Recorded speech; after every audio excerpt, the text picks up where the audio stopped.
আজকে সন্ধ্যায় আবারও আমি আর দিদি মিলে বেরিয়েছিলাম কিছু বিয়ের কেনাকাটা করতে। তোমরা তো জানোই আমার দিদির বিয়েটা খুবই কাছে চলে এসছে। তাই আমি আর দিদি মিলে একটু বিয়ের কিছু কেনাকাটা করতে বেরিয়েছিলাম। সব কমপ্লিট করে এবারে আমরা একটু আমার ফেভারিট একটা ফুচকা খাবো। এই হলো ভেজ ফুচকা, যেটা মারোয়াড়ি পট্টিতে পাওয়া যায়।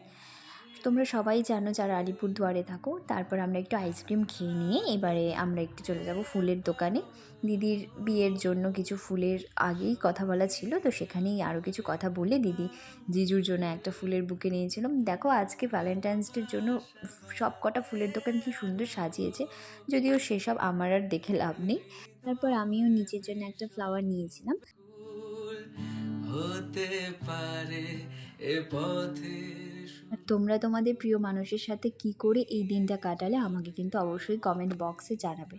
তারপর দিদির ফুল নেওয়া কমপ্লিট হয়ে যাওয়ার পর আমরা একটু খাতাপত্রের দোকানে গিয়েছিলাম, একটা ইনভিটেশন ছিল সেখানে গিফট নেওয়ার জন্য। আজকের মতন বাই।